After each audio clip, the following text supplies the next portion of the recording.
What if I tell you कि एक secret family पूरे यूरोप की मालिक है, एक ऐसी फैमिली जिसके कंट्रोल में यूरोप के सारे बड़े banks, industrialists, politicians, bureaucrats, diplomats और इवन मिलिट्री ऑफिशियल्स हैं। 2023 में इस फैमिली की नेट वर्थ थी $700 बिलियन, जो कि Elon Musk, Jeff Bezos, Warren Buffett, Mukesh Ambani और इवन गौतम अदानी की कंबाइंड नेट वर्थ से भी कहीं ज्यादा है। व्हाइट हाउस से लेकर वर्ल्ड इकोनॉमिक फोरम और इवन यूनाइटेड नेशंस तक हर जगह इस फैमिली का इन्फ्लुएंस है। इतना पैसा, पावर और इन्फ्लुएंस होने के बावजूद आपको शायद इनका नाम भी ना पता हो। इवन अगर आप फोर्ब्स की टॉप बिलियनियर्स की लिस्ट भी देखें तो उसमें भी इस फैमिली के किसी एक मेंबर का नाम भी आपको नजर नहीं आएगा। और उसकी वजह यही है कि ये फैमिली चाहती ही नहीं है कि कोई भी इनके बारे में कुछ भी जाने, और इसीलिए किसी टीवी, मैगजीन या पब्लिक कॉन्फ्रेंस में आपको ये फैमिली कभी नजर नहीं आएगी। ये है वॉलनबर्ग फैमिली, यूरोप की सबसे पावरफुल और अमीर फैमिली। ये फैमिली इतनी अमीर और पावरफुल कैसे हुई? क्या है इनका सीक्रेट और कौन था इस फैमिली को इतना पावरफुल बनाने वाला? आए जानते हैं इन सब सवाल। 1837 में अमेरिका में एक फाइनेंशियल क्राइसिस आया जिसे द पैनिक ऑफ 1837 कहा जाता है। ये 19th सेंचुरी का सबसे बड़ा फाइनेंशियल क्राइसिस था। रियल एस्टेट बबल बर्स्ट हो गया, कॉटन की प्राइसेस गिर गई, इन्फ्लेशन आसमान तक पहुंच गई, बैंक्स के पास पैसा खत्म हो गया और बिजनेसेस फेल होने लगे, जिसके नतीजे में अनएम्प्लॉयमेंट पीक पे चली गई। ये सारा क्राइसिस उस वक्त के अमेरिकन बैंकर्स के लिए किसी डरावने ख्वाब से कम नहीं था, मगर एक स्वीडिश नेवी ऑफिसर के लिए ये सारा क्राइसिस एक बहुत बड़ा लेसन था। इस नेवी ऑफिसर का नाम था आंड्रे ऑस्कर वॉलनबर्ग। जब ये 1837 का फाइनेंशियल क्राइसिस आया, आंड्रे उस वक्त अमेरिका में स्वीडिश नेवी के लेफ्टिनेंट के तौर पर स्टेशन था।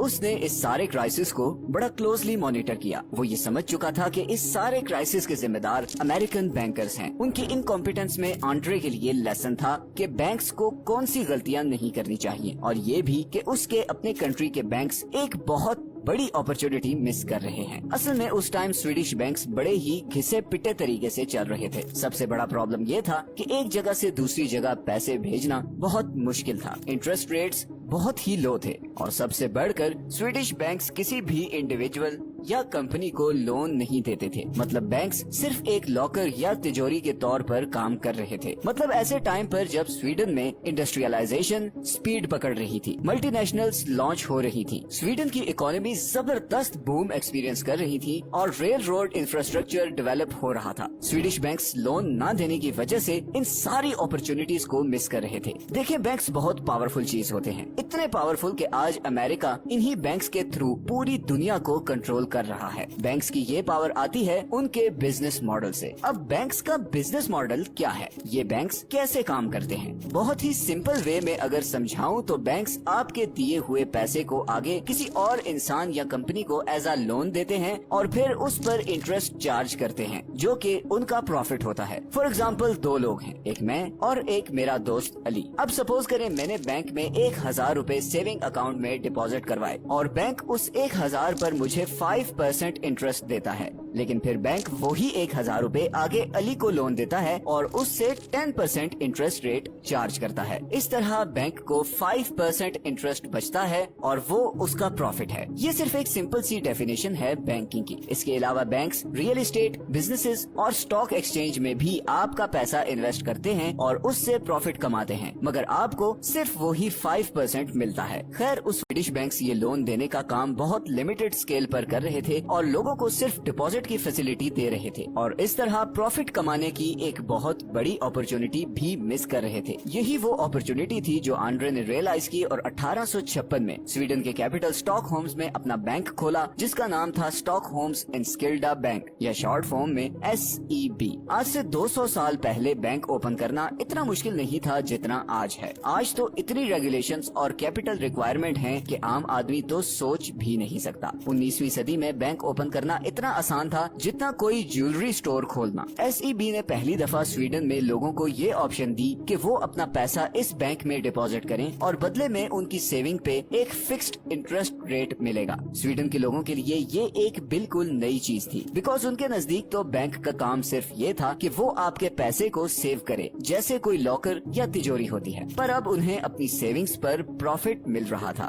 SEB پر لوگوں کا ایک ہجوم لگ گیا، لوگ اپنی زندگی بھر کی سیونگز لے کر SEB میں ڈپازٹ کروانے لگے۔ اسی طرح کیونکہ اس وقت انڈسٹریلائزیشن کا بوم تھا تو بہت سے بزنس مین SEB سے آ کر لون لینا شروع ہو گئے۔ والنبرگ ایک طرف سے عام لوگوں کی سیونگز پکڑ رہا تھا اور پھر وہی سیونگز آگے انڈسٹریلسٹس اور بڑے بڑے بزنس مین کو ہائی انٹرسٹ ریٹ پر ایز اے لون دے رہا تھا۔ چند سالوں میں ہی SEB پورے سویڈن پر چھا چکا تھا۔ سویڈن کے ہر بندے کا پیسہ کسی نہ کسی طرح SEB کے پاس تھا۔ مطلب سچویشن کچھ ایسی تھی کہ یا تو آپ کا پیسہ SEB میں ڈپازٹ ہے یا پھر آپ SEB سے لیا ہوا لون پے آف کر رہے ہو، یا پھر آپ کسی ایسی کمپنی میں کام کر رہے ہو جس نے SEB سے لون لیا ہوا ہے۔ پوری سویڈش اکانومی SEB کے کنٹرول میں تھی، مگر والنبرگ فیملی ادھر رکنے والی نہیں تھی۔ انہیں اور پیسہ اور پاور چاہیے تھی۔ انہوں نے سوچا کہ کیوں نہ اس سارے پیسے سے سویڈن کی ساری بڑی کمپنیز خرید لی جائیں، اور پھر والنبرگز نے ریلوے سے لے کر فیکٹریز،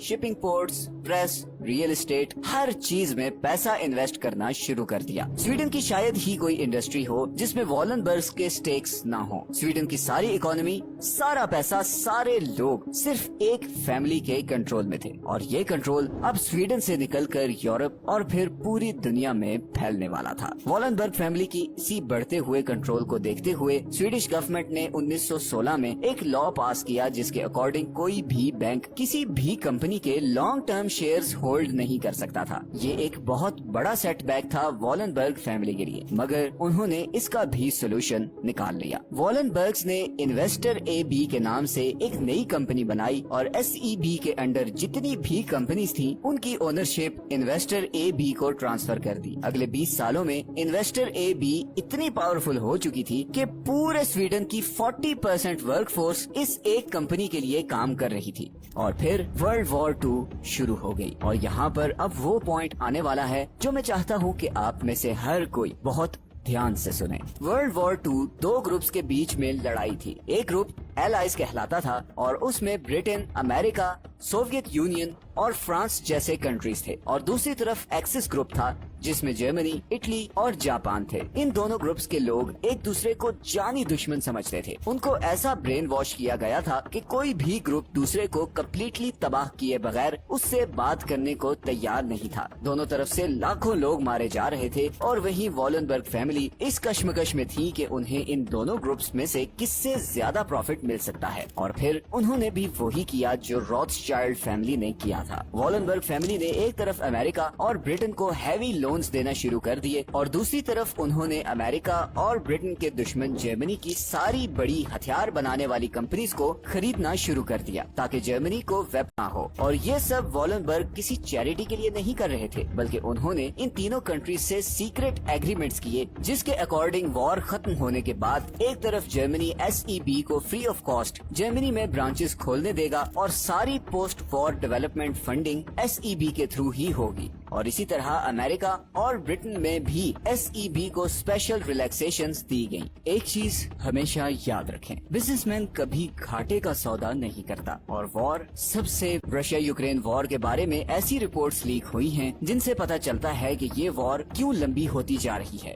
یہ بلینز آف ڈالرز کی گیم ہے۔ آپ کو لگتا ہے کہ انڈیا پاکستان میں تناؤ ریلیجن یا آئیڈیولوجیکل ڈفرینس کی وجہ سے ہے، تو بہت بڑی لوگوں کو بے وقوف بنا کر ایک دوسرے کا دشمن بنایا ہوا ہے۔ موویز، میڈیا اور سلیبس کے تھرو برین واش کیا ہوا ہے تاکہ یہ اس چکر سے باہر نکل ہی نہ سکے، اور نتیجتاً امیر پہلے سے زیادہ امیر ہوتا جا رہا ہے اور غریب مزید غریبی کی دلدل میں گھستا جا رہا ہے۔ یہی ڈبل گیم والنبرگز نے ورلڈ وار 2 میں کی اور ابھی تک کرتے آ رہے ہیں۔ 2014 میں جب رشیا نے یوکرین پر اٹیک کیا تو جہاں سارے یورپ نے رشیا پر ٹوٹل سینکشنز لگا دی، وہیں والنبرگز کی دو کمپنیز ایٹلس کاپکو اور SKF رشیا کو نیوکلیئر پروگرامز کے لیے ضروری اکوپمنٹ سپلائی کرتی رہی۔ اب یہاں پر سوال یہ پیدا ہوتا ہے کہ 90% کیسز میں ہم نے دیکھا ہے کہ امیر فیملیز تیسری یا چوتھی جنریشن जनरेशन में खत्म हो जाती हैं। तो फिर वॉलनबर्ग फैमिली इतने लंबे अरसे तक कैसे सरवाइव कर गई और 100 साल गुजरने के बावजूद आज भी वो यूरोप की सबसे पावरफुल फैमिली कैसे हैं? वॉलनबर्ग फैमिली ने इस थर्ड जनरेशन कर्ज से निपटने के लिए ये हल निकाला कि किसी एक या दो बेटों को सारा पैसा ट्रांसफर करने के बजाय वॉलनबर्ग फैमिली की सारी वेल्थ एक फैमिली फाउंडेशन में जाती है और उस फाउंडेशन में फिर काफी सारे मेंबर्स डिफरेंट कंपनीज को हैंडल करते हैं और इस तरह कोई एक फैमिली मेंबर पूरी वॉलनबर्ग एम्पायर को डिस्ट्रॉय नहीं कर सकता। एक और रूल ये भी है कि जिस फैमिली मेंबर को कोई कंपनी दी जाती है उसे पहले 8 से 10 साल कंपनी में निचले लेवल पर काम करना होता है ताकि वो कंपनी के सारे प्रोसेसेस और वर्किंग जान जाए और अपनी वर्थ प्रूव करने के बाद ही उसे मैनेजमेंट रोल दिया जाता है। यही वो अप्रोच है जिसने इस फैमिली को आज भी जोड़ कर रखा हुआ है और यही वो चीज है जो वैंडरबिल्ट फैमिली ने नहीं की थी। वैंडरबिल्ट फैमिली 19वीं सदी में पूरी दुनिया की सबसे अमीर फैमिली थी, मगर आज आपको उनका नाम भी